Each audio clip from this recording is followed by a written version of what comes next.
This is Katie Hunter from MMA UK. I'm here with your winner and still 165 pro champion, Joshua Onwordi. Congratulations. Thank you. That was a tough fight, right? Very tough. Very tough. Do you know as well? Like I say I don't tend to look into my opponents and stuff, but with this guy, I generally didn't see what he looked like fully until we stepped in the cage this time, because I know he had some issues making weight yesterday, so I couldn't even do the face off. And usually when you face off with someone, that's the best way you can kind of like gauge distance, height, size and whatnot, but we got it done anyway.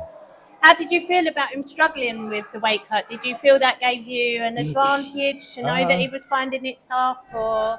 I don't know, because like where I've been cutting weight for a long time, I always know that obviously too much weight isn't good, but cutting weight is a struggle anyway. So I just give him like hats off for making it. I'm not gonna sit here and be like, oh, like he struggled to make weight and be excited about it. It's actually I'm glad and proud of him for making it so that the fight could go ahead. But I wasn't really thinking about it hindering his performance or whatnot. I was just shocked at how big he actually was. Yeah, and then it wasn't so much of a shock that he did struggle making weight when I did see how big he was. So man, it's all good. And talk to me about the 165-pound weight class, because I really feel like this is the weight class for you. At 170, I feel like you're just a touch small. It's only 5 pounds, but you're just a touch smaller than those guys. Yeah, and it's becoming more common, isn't it? It's becoming more common. I've always thought like the jump between lightweight and welterweight is 7 kilos, and fighting at lightweight, which I can do, makes camp. It's doable. It's not fun. I'm still focusing on making weight. Yeah. Fighting at welterweight, it's all well and good. I don't have to cut weight, but then I'm coming in against guys who are cutting the weight. So on the night, it's unless I'm on my game like 100% of the time. Like the last one, the grappling was great, and only took one knee to put me down. So the risk is just too high. But 165, it's a task to get there. But once you've got there, I don't feel I have to cut too much weight. The guys aren't too much bigger than me, and I can fight to my game plan rather than just surviving. There's always rumours about the UFC adding that weight class and changing the weights, and I feel like all the other promotions will follow once that happens. I'd love to see you fight on the Cage Warriors card at 165. I mean, if they do that, sign me up. I'm all there. But for now, we'll just keep going and see what happens next. What is next? What is next? Food. Food is next. The pizza van. Food is next. I've actually got a christening tomorrow morning, so that's immediately next.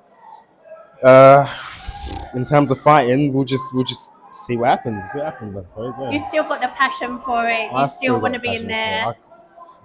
I don't think I'll ever lose the passion for fighting, regardless of what happens in or outside the cage. Fighting itself it will always be there. It will always be a part of me. I think after your last fight, you said you were thinking about things. You gave me a bit of a panic. I always want to see you back in there. Yeah, fight card's not a fight card without your name on it, Josh. I'm glad you think that.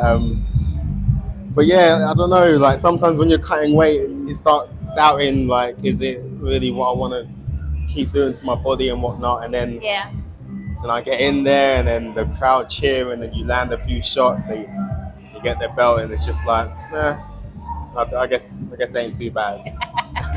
Well, congratulations. Enjoy your moment, because this is what makes it all worth it, I hope. Yeah, it does. And also, like I said before in the interview, I wanted to show off a bit more than just the wrestling. So a couple spinning kicks came out tonight, bit of boxing on the feet.